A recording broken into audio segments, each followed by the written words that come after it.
Hey, what is going on everybody, and welcome to Fantasia. For today, we're going to be jumping into another session of Epic 7. Now today, got some more RTA clips for you guys, and these are going to be some of the last clips from the previous season. As you can see, the season has closed out, and unfortunately, did not make it to Emperor, but you know what, it is perfectly fine, because we actually did pretty well in terms of our rankings, around 1500, and we had a pretty decent win rate as well, about 55%. It had dropped from 60 in like the last week, but it is still pretty good and something to be proud of. So next season we'll be working even harder, try to climb, although there's no guarantees, as always, that we will make it. Alright, so, some of these replays I actually have to go into my guild chat to salvage. Unfortunately, yeah, I was playing so many matches that I was overriding so many of my replay files. But let's go ahead and check it out. I believe this is the first one that I had. A lot of these were all just accidental picks. So, as you can see here, my opponent had the first pick, went with a Ravi. And then I followed up with a Arwell and DJB, anticipating some form of a Ravi anchor to an aggro comp. And if they went standard, I still had the Arwell for the bulk. Instead, though, they went for the aggro approach. They went Leica and Landy immediately, to which I followed up with a Milim and a Pirate Captain Flan. They ended up choosing Roy and Ida, which I found to be quite strange, especially because if I ban the Leica, they don't really have an opener, but neither do I, so I ended up with just auto-picking Kise, which kind of sucked, because I ran out of time. I really didn't know what to pick into that team. But yeah, it ended up turning out in my favor because the accidental Kise pick was pretty good. She ended up being the fastest unit there, which is not really entirely surprising. Maybe the Landy could have outsped if it was a speed Landy. But yeah, so Roy gets to take the turn. He's gonna try to burst down the Milim. I had switched over to Proof of Valor actually, as kind of a little middle finger to people trying to burst her down like this. So now they have to use both of Roy's soul burns onto her, which means Pirate Captain Flan is sitting pretty safe. Arwell also got pushed up quite a bit there, so I'm sitting quite comfortably. Yeah, so Milim goes down, but we do have a stun. Gonna stun that A Ravi, obviously, because she can easily burst down my Pirate Captain Flan. But no one else has immunity, so at this point, might as well just pop Pirate Captain Flan's S3 and land as many bombs as possible, just so she does go down, which is very unlikely here. Then we still have the bombs that linger afterwards, right? We go for the Kise S2. It's gonna chunk down the Roy into near lethal range. And Landy now, she has the S3, but she's gonna die to the bombs and the burns on the following turn, which is quite nice. And of course the S3, not going to do a ton because it's not a full damage Landy. And I had the Pirate Captain Flan, so I said why not just burst down this Roy. A Ravi will be stunned on her next turn anyway. See, there you go. There's no reason to hit her.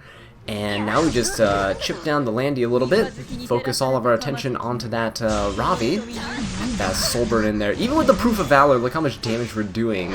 So there you go. Landy goes down, and then a Ravi is now stun locked. So yeah, apparently the game just knows better than me, so I don't know why I try so hard to explain my drafts to you guys sometimes. There you have it. Kise snatching up that win right there. We got a few more Kise matches for you guys though, so stay tuned. Alright, so here we are with the second match, going against another Emperor player. My opponent got first pick, and they actually first picked the Aiden, which was a little surprising. So I just went for a Karina and a Yoha. Both units are great into Aiden. Yoha with the reflect damage and the burst on her S3. That kind of does true damage there. And Karina's artifact dealing true damage can easily burst through this Aiden. My opponent goes for the Ahmed and A Ravi as a follow-up. A Ravi is pretty strong here, pretty good into Karina. And the injury is definitely crippling for my Yoha. So my opponent doesn't have any AoEs, so I decided to go for a Spectre Tenebria and Pirate Captain Flan, to which my opponent starts going fast here with a Flitica and a Straze. So yeah, I, again, kind of ran out of time, and Kise was accidentally chosen, because she's my highest CP unit. So I decided, okay, well, I have to ban the Ahmed, and we're going to see if we can actually outspeed this Flitica. So let's go ahead and jump in and see how it plays out. So yeah, here we go. Kise actually does outspeed by just a fraction. 1% faster than this Flitica, which is really all I needed because this Straze was the only thing that was really a threat to my entire team. If Yolha fell, then my entire team crumbles. Flitica goes for the S2. We actually got really lucky there, and we 15%ed the strip on Kise, which was quite nice. It means Kise doesn't get to die here. Not that it matters entirely, because I think he should be focusing down the Karina regardless. Because Karina's the one that can take down the Aiden, and Spectre will always be safe behind the Yolha, even if she's injury down, so we do have a few turns to try to, you know, stun the A-Ravi controller, burst her down with souls. But here, my opponent decides to just injury down the Yolha, which is the right play, I think, just to make sure that her burst later on is not going to be that threatening.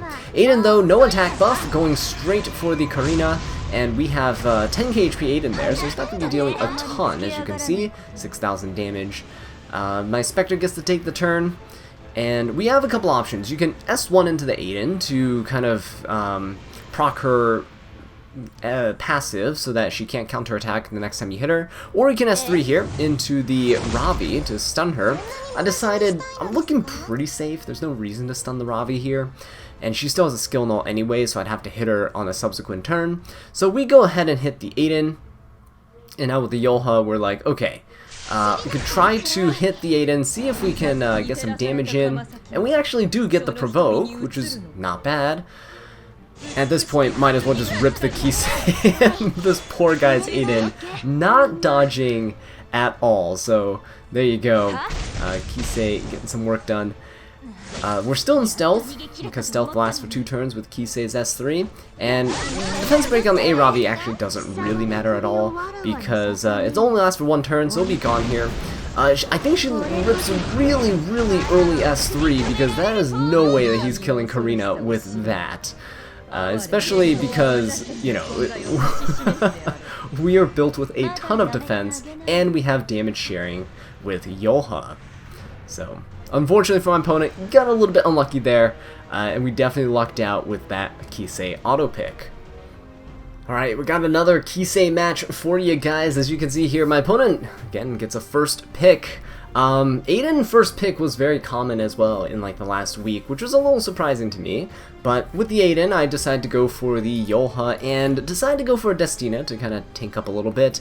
My opponent ended up following up with an A-Ravi and a Zahak, which is very fair. Zahak's injury, A-Ravi's injury into the Yolha is pretty devastating. And Zahak is also a pretty fast unit. With Destina there, she's pretty slow. So I decided to follow up with a Spectre Tenebria and a Kise. This is the point where I believe I had re-geared my Kise because of the couple matches from before where she actually performed really well. I said, okay, we're going to re-gear her and give her some actual speed DPS gear, and I stripped a couple units to consolidate gear onto her. So yeah, we picked her as kind of a speed contender, and then my opponent goes for the Ron and a Pavel, at which point I was pretty screwed, so I picked the Zio to ensure that I at least get 1 guaranteed turn. And yeah, let's just jump into it. So Zio's gonna be guaranteed to go first here, and so we get to go before the Ron. Now, my Kise actually outspeeds my opponent's Zahak, and my opponent's team is all incredibly fast. But we get to go ahead and push back the Ron. At this point, I thought, okay, well, it's either all or nothing here. You kind of just have to go for it. So, press the S3, rip it into Zahak, and we got it. I think sometimes I play a little bit too safe. Like, if this was me from a couple months ago, I probably would have just hit the Ron and hoped that I would live long enough to be able to kill that Zahak on a later turn. But in the last few days of RTA here in the season, I kind of learned to just take the risks, right? If your Karina can only hit a green Sid, just rip the S3 into the green Sid. Don't let him live, don't let him take another turn. There's a 50-50 chance, right? And if your opponent loses to that 50-50 chance, then that's pretty good for you. In this case, my opponent lost to that 50-50 chance. Now, were there other variables that could have been involved, even if it didn't kill the Zahhak? Possibly. We could have still played it out pretty well. Because at this point, look, it's just an Aravi that's left. And, I mean, Aiden she exists, but there's not much that she can hit, aside from, like, the Zeo. But we end up just hitting her with a crit, which is also kind of nice. Again, did not expect this to happen, but hey, very welcome, right? These Kise games were definitely not really a showcase of skill or anything. This is mostly just luck stacking my opponents. I mean, heck, the last two Kise matches were auto-picked by highest CP, so yeah, here we are. So Aravi, I mean, we have like 50 souls already, so there's really nothing that we're really scared of. It goes to the Aravi S3, gets a revive, gets the Ron, which is very unfortunate because he hasn't actually taken a turn yet, so he's gonna rip an S2 and put S3 up as well. So now Aravi can't actually be debuffed, which is unfortunate, because the more debuffs you can land with Spectre, because Poison's pretty good against high HP targets, the better. And yeah, I can't stun here either. So at this point, I'm like, alright, well, Yolha does have quite a bit of health missing. We could rip that into APOC Ravi here. So I decided to Soul Burn, and let's just go straight into the Ravi, because there's no reason to hold back. Yep, so get that Soul Burn yet again, rip the S3 into her, and if this doesn't kill, Yolha certainly will. So get that in there. We're on lifesteal, so we can definitely hold our own against this Ron. We actually heal up pretty much back to full health. Unfortunately, Yolha here can't S3 into the Ron, but that is fine, because Kise ends up taking the turn before he does, and my opponent concedes. So there you go, 3 Kise matches. If you guys are Kise lovers out there, hopefully you do appreciate. Now, I do have an extra bonus match for you guys, so let's go ahead and grab that right here. It's this. Yeah, so next season, we're giving up the standard, and we're going aggro, right? As you can see right here, my aggro arc is calling. So here's a little bonus clip for you guys. This guy was tanking up quite hard. Arwell, LR Crow, Shu, and Aola. But it's okay, because we got Ahmed and we got the skill null, so there's no way this LR Crow is really going to be doing all too much, although Aola is kind of a little spooky. Get the Ahmed, push up the Opsig so that we can nuke this Aola here. Can't have her taking the turn. So attack buff here. Unfortunately, we didn't get the crit damage buff, but that is perfectly fine. It's still way more than enough to kill. So with Opsig here, we get to push back the LR Crow. We get to AoE, deal some damage, and strip as well. So get rid of that immunity there. Unfortunately, that Arwell is actually a counter Arwell, but that's fine. Can't counter Landy's S3.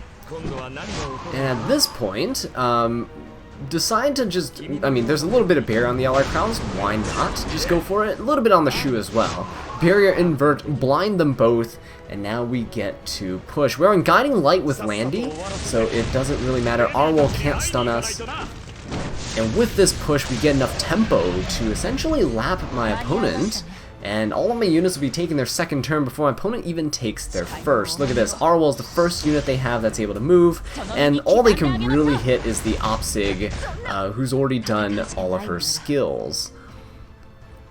And so yeah, at this point, the Ahmed here, we're looking pretty good. Yeah, counterattack from the from the Arwell, of course, but full burst coming in, attack buff Landy, second S3, so we're going to be dealing quite a bit of damage, especially seeing as we're fighting against LR Crow and Shu. Arwell absorbed all of the damage from both of Landy's S3s, and so she goes down. And we get a nice little stun actually on the Shu, so no S3 coming out from her. LR Crown now getting to rip his S3. He gets the immunity, but it's a little late because they're already debuffed with the blind. And this really just helps my Landy essentially turn cycle, because my opponent's giving me Fighting Spirit with their buffs on their units. And yeah, we had tempo, they did not, unfortunately. So we were able to kind of clean this up here, just going for the Shu. No real threat of a counter into the Landy into a Foosh because she's blind. Shu has to crit on her S1 in order to Foosh. Opsig is still getting to take some turns, actually, which is pretty funny. It hasn't gone down, and Ahmed is now able to replenish our skill nulls, push up the team. There's no way that Landy's ever getting touched here. And I believe we just put the buff onto Landy, because there's no barriers on the other team. So we just rip this S3 here, push up the Landy a little bit more. There you go. Oh, actually, no. We pushed up the Opsig. There we go. Probably because yeah, Landy was taking the turn already. We pretty much had this. Aggro arc next season? Who knows? Stay tuned, guys. This season has been kind of fun. Learned even more than I did in my last attempt at an Emperor climb. So hopefully next season will be even stronger. But with that being said, guys, thank you so much for watching. I really do appreciate it. If you enjoyed it, please leave a like and subscribe for more Epic 7 content. And until next time, take care.